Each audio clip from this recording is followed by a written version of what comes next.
Mi nombre es Sofía Morales y tengo 25 años. Durante la mayor parte de mi vida, pensé que ser la fuerte de la familia era un cumplido. Significaba que yo era la persona en la que la gente podía confiar, la que mantenía las luces encendidas, la que nunca causaba problemas. No me di cuenta hasta mucho después de que, a veces, ser la fuerte solo significa que todo el mundo se siente con derecho a apoyarse en ti hasta que ya no puedes sentir tus propias piernas. No pensé que pedir celebrar mi 25º cumpleaños en casa de mis padres sería el comienzo de algo irreversible. Simplemente extraño cómo solían ser las cosas, o al menos como las recordaba cuando era más joven. Mis tías riendo demasiado fuerte en la cocina. Mi tío apostado en el porche, fingiendo que odiaba estar allí mientras en secreto disfrutaba cada segundo. Primos gritándose unos a otros como si estuviéramos todos atrapados en alguna comedia de situación disfuncional sin un director que gritara: «¡Corten!». Quería una noche en la que pudiera volver a ese caos y sentir que era mío otra vez. Así que me ofrecí a pagar por todo. La comida, la decoración, las bebidas, el pastel, todo. Me pareció un trato justo. Ellos me daban la casa y la gente, yo cubría el costo. Solo quería una noche en la que no fuera yo quien lo mantenía todo unido en silencio. Una noche en la que fuera más que el andamiaje invisible que sostenía a todos los demás. Era mi idea, mi invitación, mi fiesta. Al menos, eso es lo que me dije a mí misma de camino a la casa. Pero cuando entré, lo primero que noté fue que mi hermana, Valeria, se había sentado en el asiento que yo siempre ocupaba. El asiento en el extremo de la mesa con vistas a toda la habitación. El asiento que todo el mundo sabía que era mío, aunque nadie lo dijera en voz alta. Ella ya estaba instalada allí, reclinada como si fuera la dueña de la noche, con una mano alrededor de un vaso y la otra saludando mientras contaba una historia animada. La gente estaba vuelta hacia ella, con los ojos cálidos, los rostros abiertos como si fuera la invitada de honor. Me detuve un segundo, pensando que tal vez era una broma. Quizás alguien se reiría y le diría que se moviera. O mi madre me notaría de pie allí y diría: «Oh, Sofía está aquí. Ese es su sitio». Pero nadie lo hizo.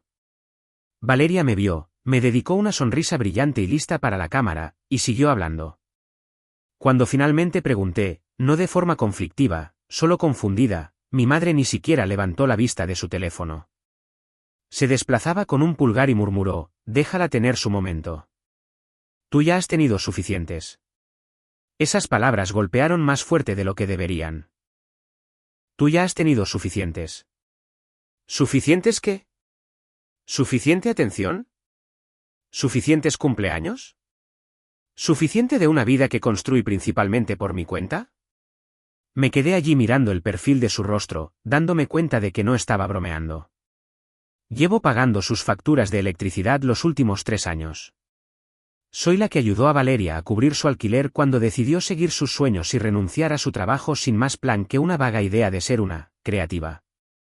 Nunca he pedido nada a cambio. Ni dinero, ni favores, ni siquiera gratitud. Pensé que tal vez esta noche sería la única cosa que no me costaría algo. Aparentemente, estaba equivocada. La cena fue incómoda desde el principio. Mi novio, Mateo, hizo todo lo posible por mantener las cosas ligeras.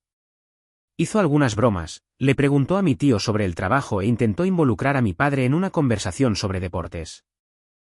Cuando se dirigió a Valeria, incluso elogió su vestido, diciendo que el color le sentaba bien. Ella sonrió y alisó la tela, luego dijo: «Es de la nueva línea de diseñador en la que entré». Ventajas de ser la favorita, ¿no? Algunas personas se rieron. Mateo no. Yo tampoco. La broma no era realmente una broma, y todos en esa mesa lo sabían. Pero seguimos comiendo, fingiendo que todo estaba bien. Esa era la regla no escrita en mi familia, fingir que todo está bien hasta que alguien se rompe. Solo empeoró a medida que avanzaba la noche. Valeria se lanzó a un largo monólogo sobre un nuevo proyecto en el que estaba involucrada. Charla vaga de una empresa emergente, muchas palabras de moda, no muchos detalles. Algo sobre ser directora creativa, que cualquiera que la conociera bien entendía que era solo un código para desempleada con una cuenta de Instagram. Seguía lanzando pequeñas indirectas en mi dirección sin decir mi nombre. Como algunas personas intentan comprar la felicidad pero nunca la encuentran. Como otras personas simplemente tienen una energía que atrae oportunidades. Cada vez que decía algo así, había una pequeña oleada de risas. No podía saber si se reían de mí o si estaban demasiado incómodos como para no hacerlo. Mateo me miró varias veces a través de la mesa, comprobando cómo estaba sin palabras. Podía sentir un calor acumulándose en mi pecho. No del tipo que te hace estallar, sino del que quema lento y profundo. Del tipo que te cambia. Luego vino el pastel. Lo había encargado yo misma. De chocolate en capas, justo como me gustaba cuando era niña, con un glaseado simple y mi nombre escrito en la parte superior. Cuando lo sacaron, Valeria se levantó y aplaudió como una niña viendo fuegos artificiales. Se inclinó sobre la mesa, con los ojos brillando a la luz de las velas, y por un momento pareció creer que el pastel era para ella. Mi madre sonrió de verdad por primera vez esa noche. Puso una mano en mi hombro y, por una fracción de segundo, pensé que tal vez iba a empujar el pastel hacia mí y decir algo como, vamos, pide un deseo. En cambio, dijo, ¿por qué no dejas que Valeria sople las velas solo por diversión? Ella trae la energía. Es como una tradición ahora. Ahí estaba de nuevo. Energía, favorita, tradición. Palabras que sonaban inofensivas si no fueras la persona contra la que se estaban usando. No discutí. No dije una palabra. Vi cómo mi propio pastel de cumpleaños se alejaba más de mí. Vi a mi hermana inclinarse y tomar una respiración profunda como si fuera a tragarse toda la habitación. Todos contaron hacia atrás juntos, riendo, vitoreando, con los teléfonos fuera para grabar el momento. Entonces Valeria sopló las velas de mi pastel. Algo dentro de mí se volvió muy silencioso. No adormecido, no vacío, solo quieto. Como el momento justo antes de que una tormenta finalmente estalle. Me levanté sin hacer una escena. Mi silla raspó suavemente contra el suelo, ahogada por los aplausos. Nadie se dio cuenta. Subí a mi antigua habitación y cerré la puerta por lo que sabía, en el fondo, sería la última vez. Unos minutos después, Mateo entró sigilosamente detrás de mí. No llamó a la puerta. No preguntó qué pasaba. No dijo, ¿estás segura de que no estás exagerando? Simplemente recogió su bolso, me entregó el mío y me tomó la mano. Bajamos las escaleras juntos como fantasmas flotando a través de la fiesta de otra persona. Nadie intentó detenernos. Si se dieron cuenta, fingieron que no. Mientras nos alejábamos en el coche, mi teléfono se iluminó con mensajes. Algunas personas estaban confundidas. Otras sonaban molestas. Otras simplemente estaban decepcionadas. Pero no conmigo, con ellos. Con lo que habían visto y con lo que no habían hecho. Esa noche, no dormí. Mateo se quedó en mi apartamento. Hablamos hasta que el cielo comenzó a clarear, dando vueltas a las mismas preguntas. ¿Cuánto tiempo había sido así? ¿Cuándo me había apuntado para este papel? ¿Por qué siempre asumían que seguiría pagando, seguiría apareciendo, seguiría sonriendo mientras le entregaban mi lugar a otra persona? Por la mañana, algo en mí había cambiado. Ya no era solo decepción. Era resolución. Una resolución silenciosa y afilada. Lo que no sabían era que yo había estado pagando el alquiler de Valeria todo este tiempo. 108.000 pesos hasta ahora. Su arrendador ni siquiera tenía su número, solo el mío. Cada primero de mes, el recordatorio me llegaba a mí. Cada vez que publicaba una nueva foto sobre vivir su sueño, era mi cuenta bancaria la que se aseguraba de que sus luces permanecieran encendidas. Y agosto se acercaba. No lo había olvidado. Esa noche, mientras Mateo dormía, miré al techo y me di cuenta de que había terminado. No más alquiler, no más cubrirla, no más generosidad de hermana mayor disfrazada de deber. Cogí mi teléfono, abrí el hilo de mensajes con el arrendador de Valeria, y por primera vez en años, supe exactamente lo que iba a hacer cuando llegara su próximo mensaje de texto. Y esta vez, no sería por ella. Agosto llegó más rápido de lo que esperaba. Los días después de mi cumpleaños se mezclaron en una neblina de silencio incómodo. Nadie se puso en contacto. Ni mis padres, ni Valeria. Durante 2 días, mi teléfono permaneció obstinadamente silencioso, como si toda la familia hubiera acordado colectivamente que la mejor respuesta a lo que sucedió era fingir que no había ocurrido. Luego, a mitad de semana, apareció un mensaje de texto de mi madre como si nada: espero que estés bien. ¿Te quiero? Un pequeño corazón rojo al final, como si fuera un saludo casual y no el seguimiento de una de las noches más humillantes que había tenido en años. Lo miré durante un rato, con el pulgar flotando sobre la pantalla, luego puse mi teléfono boca abajo y nunca respondí. Fueron las personas que no esperaba las que me hicieron darme cuenta de que no me había imaginado nada. Tía Rosa llamó. Dijo que nunca había visto algo tan retorcido, que Valeria se pavoneaba como si estuviera protagonizando su propio programa de telerrealidad, y el resto de nosotros éramos solo accesorios. Me dijo que casi se va cuando mi madre dijo que yo ya había tenido suficiente. Luego Javier, mi primo que apenas habla con nadie, llamó para decir que tenía todo el derecho a irme. Que él había pensado en hacer lo mismo cuando Valeria hizo esa broma sobre la gente que intenta comprar la felicidad. Incluso el tío Pedro, que nunca toma partido, me dijo que se fue a casa temprano porque no podía soportar la forma en que todos pretendían que era normal. Aparentemente, después de que Mateo y yo nos fuéramos, el ambiente en la habitación cambió. La risa se volvió forzada. La gente empezó a mirarse entre sí, a mi silla vacía, a Valeria posando frente al pastel que no era suyo. Durante años, nuestra familia había estado bailando alrededor de un elefante en la habitación. Esa noche, el elefante se subió a la mesa e hizo un número de claqué. Valeria, por supuesto, permaneció en completo silencio. Ni un mensaje, ni una llamada, ni una disculpa. En cambio, publicó fotos de la fiesta. Cada foto centrada en ella. Una tenía como pie de foto: la energía atrae a la energía. Otra: tu éxito es la amenaza de otra persona. El nivel de delirio habría sido divertido si no se hubiera construido sobre mi agotamiento. Luego llegó la fecha que había estado esperando. El 1 de agosto. El arrendador de Valeria me envió un mensaje de texto como un reloj: vas a enviar el pago de este mes. Nunca era su pago, siempre el mío. Él no tenía su número. El contrato de arrendamiento se había gestionado a través de mí desde el principio porque eso es lo que hago, ¿verdad? Me encargo de las cosas. Miré el mensaje durante un largo momento. Mi reflejo me devolvía la mirada en el cristal oscuro de la pantalla de mi teléfono. Esta vez no, le respondí. Tendrá que encargarse ella misma de ahora en adelante. Respondió casi al instante: ¿estás segura? Pensé en las velas de ese pastel. La sonrisa de Valeria. La voz de mi madre diciéndome que ya había tenido suficiente. Pensé en los 108.000 pesos que había sangrado silenciosamente en el alquiler de Valeria mes tras mes mientras todos aplaudían su carrera imaginaria. Sí, respondí. Estoy segura. Dijo que se lo haría saber. Le dije: buena suerte. Luego dejé mi teléfono y exhalé larga y temblorosamente, como si hubiera estado conteniendo la respiración durante 3 años y acabara de darme cuenta. Las consecuencias no tardaron en llegar. 1 hora más tarde, Valeria me envió un mensaje de texto. Una sola línea, sin saludo, sin puntuación, solo: ¿qué hiciste? No respondí. El siguiente mensaje llegó más rápido que el anterior. Luego mi teléfono empezó a vibrar con llamadas.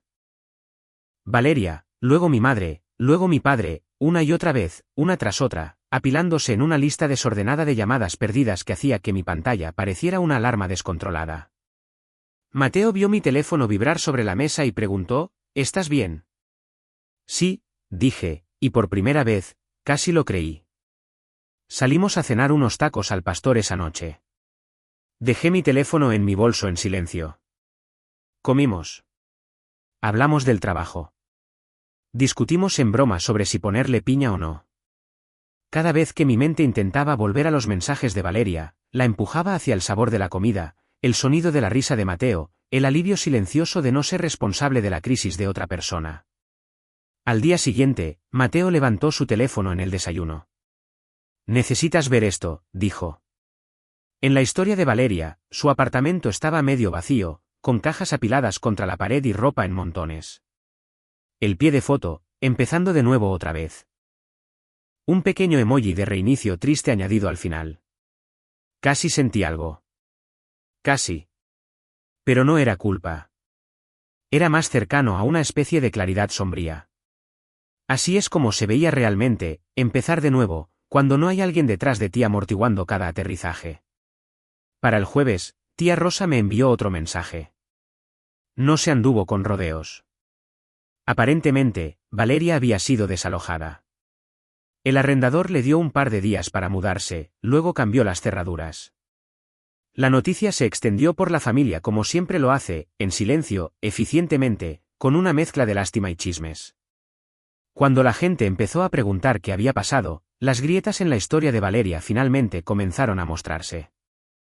Mi prima Ximena me envió un mensaje: ¿de verdad estuviste pagando su alquiler todo este tiempo? Sí, respondí. 108.000 en total. Me envió un emoji de asombro y luego dijo: Valeria le dijo a todo el mundo que tenía un trabajo por contrato en diseño, que estaba ocupada con clientes. Ni siquiera tiene una computadora portátil, le respondí. Hubo una larga pausa después de eso. Me imaginé a Ximena mirando su pantalla, repasando cada explicación vaga que Valeria había dado sobre sus proyectos, cada vez que mis padres se habían jactado de su carrera creativa mientras omitían cuidadosamente los detalles. Ese fue el primer desmoronamiento real, el momento en que la gente dejó de tomar las historias de Valeria al pie de la letra y comenzó a atar cabos. No solo había estado luchando, había estado mintiendo, y mis padres la habían estado ayudando a mantener la máscara en su lugar. Mi padre volvió a llamar la noche en que Valeria se mudó de nuevo a casa de mis padres. Lo dejé pasar al buzón de voz. Más tarde, la curiosidad pudo más y lo escuché. Su voz sonaba cansada. Sabes, ella no es fuerte como tú, dijo. No puede manejar estas cosas como tú puedes. Como si eso lo explicara todo. Como si fuera obvio que debería seguir cargando con todos porque podía. Me senté allí con mi teléfono en la mano, pensando en esa frase. No es fuerte como tú. Lo dijo como una excusa, no como un cumplido. Como si ser fuerte significara que estaba obligada a dejar que siguieran tomando de mí hasta que me rompiera. Esa semana, más parientes se pusieron en contacto. Personas que nunca antes habían dicho una palabra de repente tenían historias. Me contaron cosas que no sabía. Como mis padres se jactaban de la carrera de Valeria en las reuniones familiares pero se volvían extrañamente vagos cuando alguien pedía detalles. Como Valeria le pidió dinero prestado a Rosa el año pasado y nunca se lo devolvió. Como mi madre le dijo una vez a alguien que a mí no me importaba ayudar porque me iba bien. Se estaba volviendo obvio que la máscara se estaba deslizando, y Valeria podía sentir la corriente de aire. No me volvió a enviar mensajes, pero publicaba con menos frecuencia. Sus pies de foto se volvieron más silenciosos, menos arrogantes. Era como si sintiera que el aire a su alrededor estaba cambiando, la forma en que la gente comenzaba a mirarla con algo más que admiración acrítica. Me mantuve tranquila. Me mantuve en silencio. No porque no me importara, sino porque por primera vez, no me apresuraba a arreglar nada. Estaba dejando que la verdad hiciera su propio trabajo. Luego llamó tía Laura.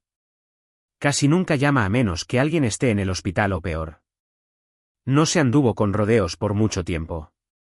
¿Por qué no dijiste nada antes?, preguntó. ¿Por qué seguiste pagando? Le dije la verdad.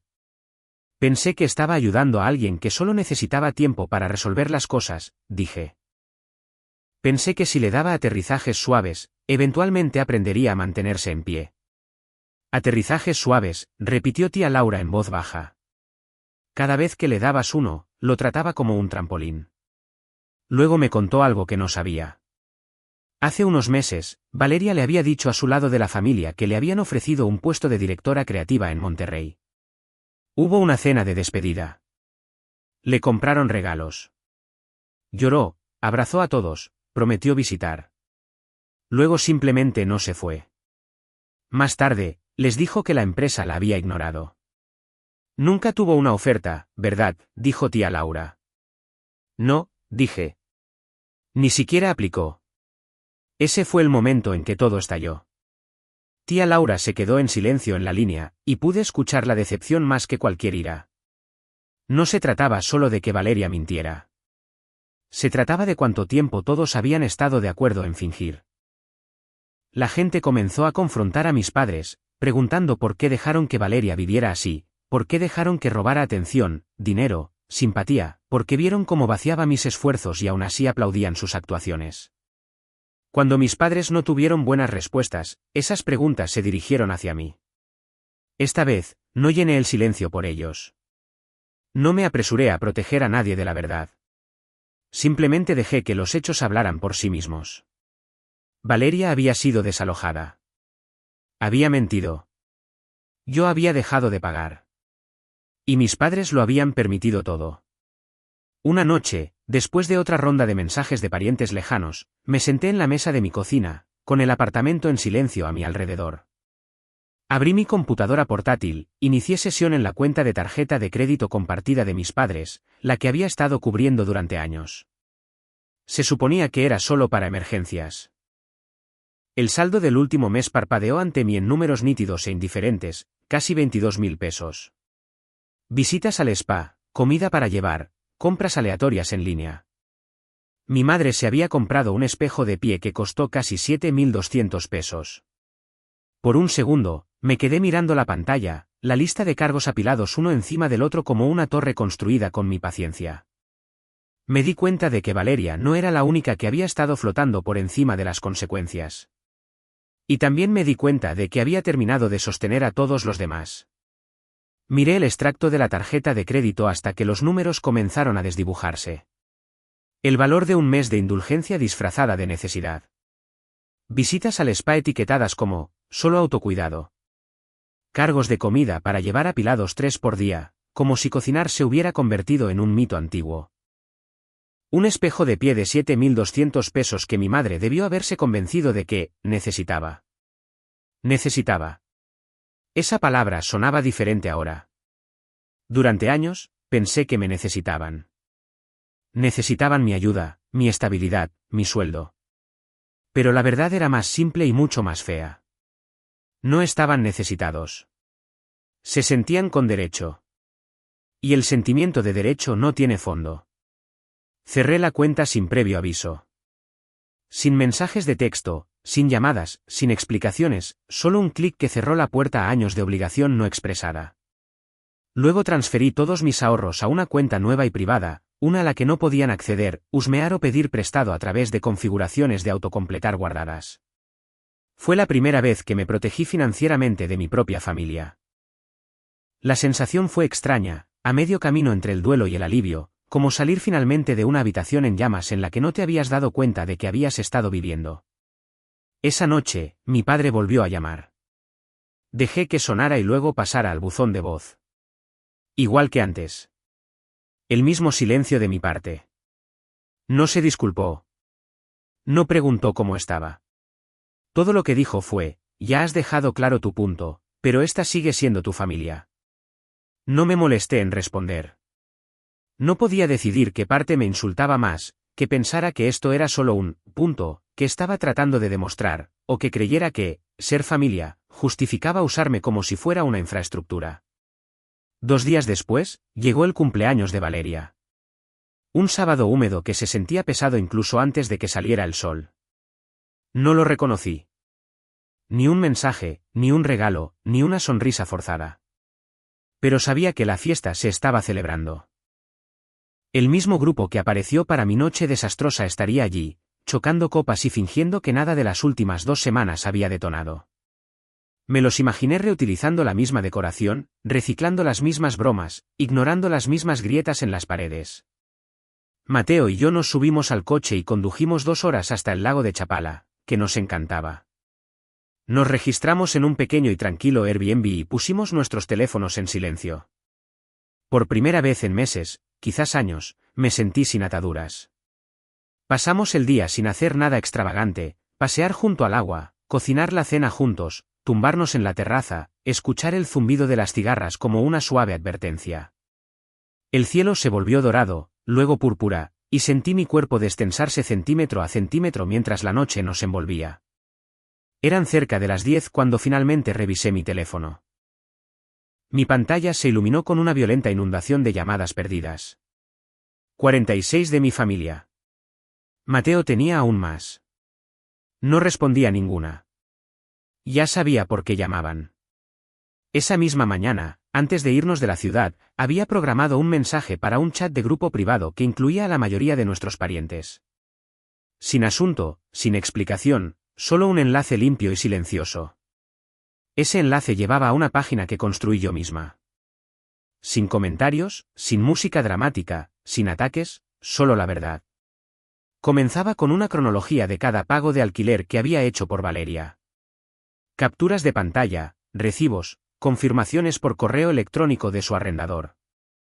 109.296 pesos, todo pagado por mí. Luego enumeraba mensajes de texto que Valeria me había enviado a lo largo de los años, agradeciéndome, prometiendo que me lo devolvería cuando sus proyectos despegaran, insistiendo en que lo mantuviera en secreto para que nuestros padres no se preocuparan. Pero lo que cambió el terreno fue el clip de audio, una llamada telefónica del año pasado que había grabado accidentalmente. Valeria estaba en altavoz mientras yo conducía con mi primo Javier. Se jactaba ante un amigo de una oferta de trabajo falsa, acuerdos de marca, carteras de clientes, pintando una vida que no estaba viviendo. Javier me había mirado entonces y susurrado, ¿está mintiendo? Sí, había dicho yo. Siempre lo hace. En ese momento, no valía la pena confrontarla.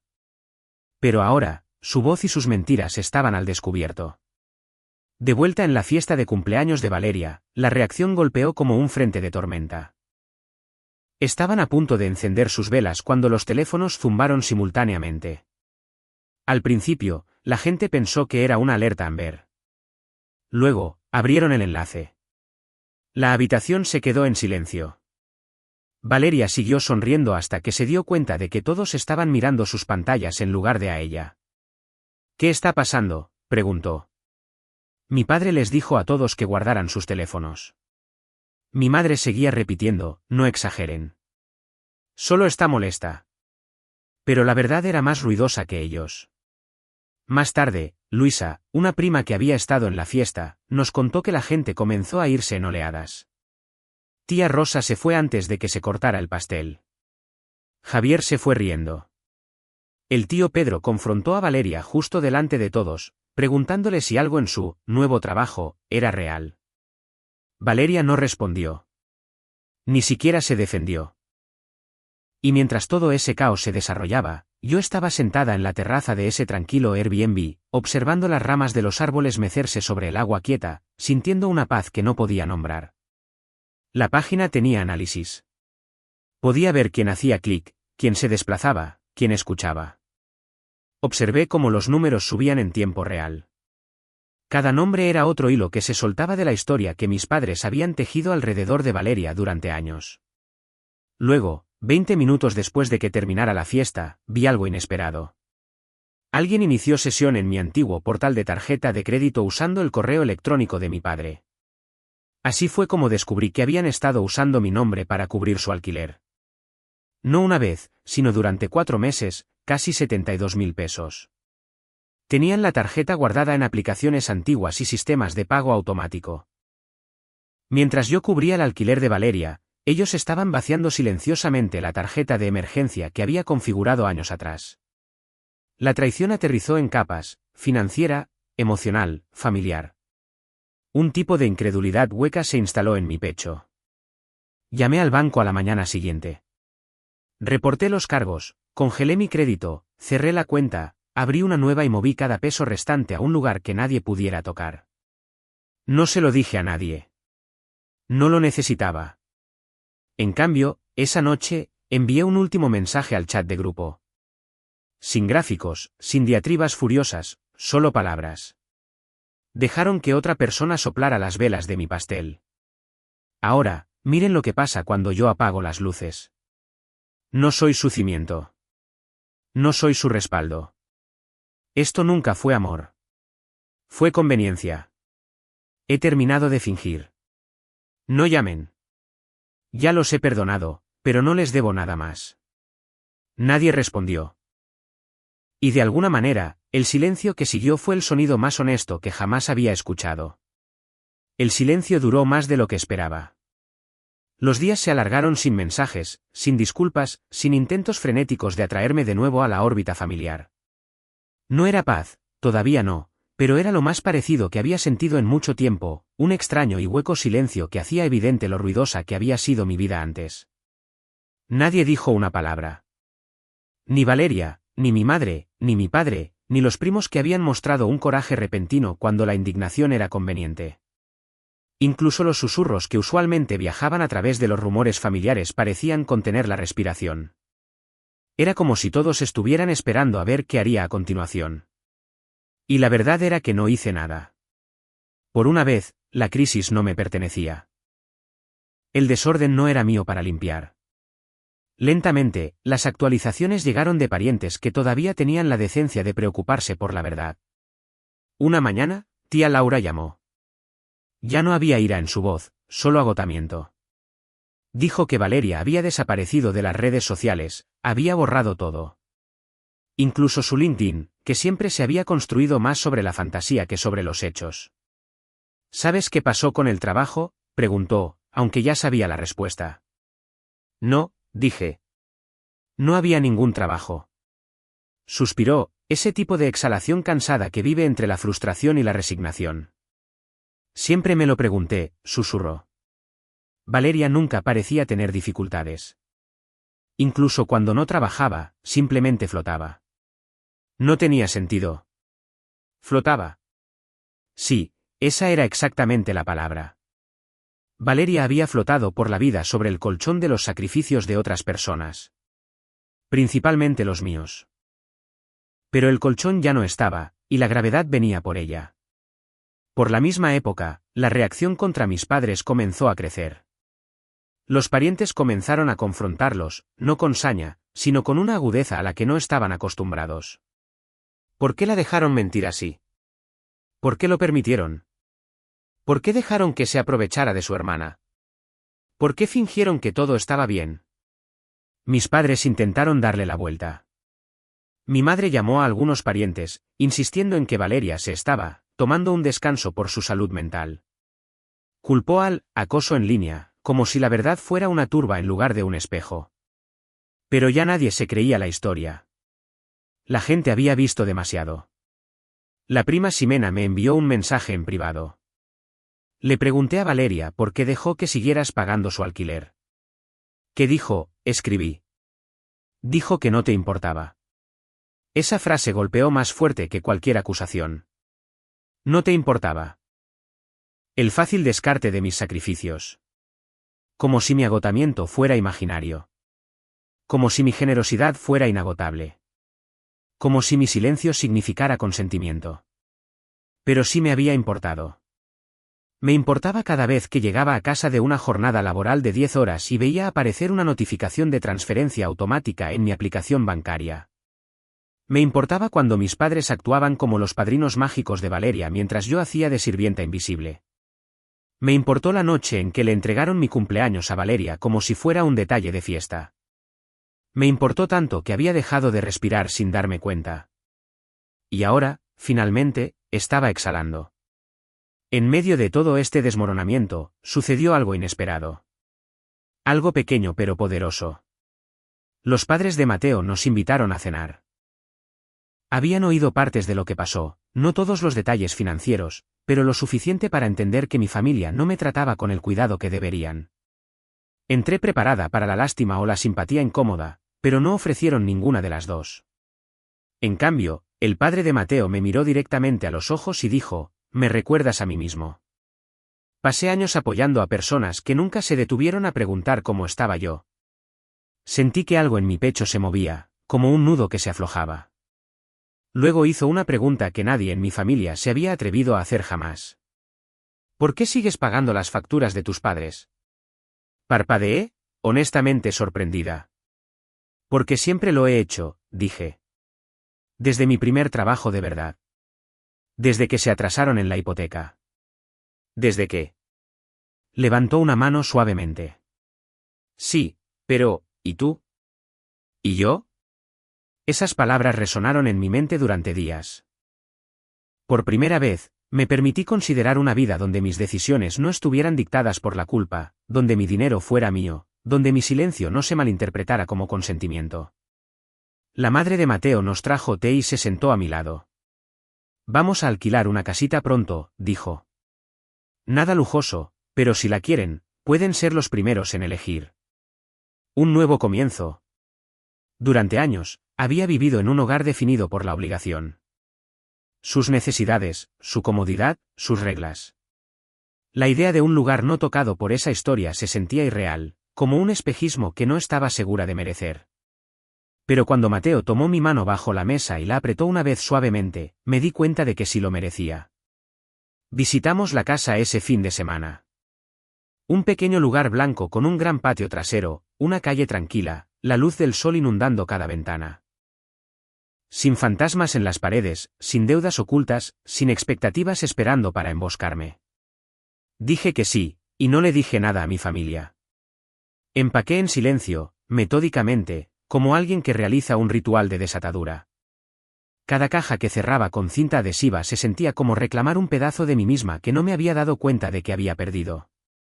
No hubo discursos dramáticos, ni confrontaciones, ni anuncios, solo silencio. Un silencio limpio e intencional. A finales de mes, Mateo y yo nos habíamos ido. Una nueva dirección, un nuevo número, una nueva vida tallada de las cenizas de una antigua. De vuelta en casa de mis padres, las paredes comenzaban a crujir. Valeria seguía sin trabajo. La familia no le hablaba. Mi madre había sacado un pequeño préstamo con una tasa de interés abusiva. Solo lo supe porque tía Rosa me lo advirtió. Pero no me puse en contacto. No era insensible. Estaba harta. Harta de ser la red que atrapaba la caída de todos los demás. Harta de ser aquello sobre lo que aterrizaban y cruzaban para llegar a donde querían. Mudarme al nuevo lugar se sintió surrealista. No se trataba de la casa. Se trataba del silencio. Un silencio real. No el silencio tenso y saturado de culpa con el que había crecido, donde alguien siempre estaba esperando que yo arreglara algo. Este era un silencio cálido y despejado, un aire que no presionaba mis pulmones. Mateo también floreció. Estaba más ligero, más libre. Desempacó la última caja y dijo, así es como se ve empezar de nuevo. Por primera vez, le creí. Era extraño lo rápido que la vida se suavizó una vez que dejé de cargar con el peso de todos los demás. Las semanas pasaron tranquilamente en la nueva casa.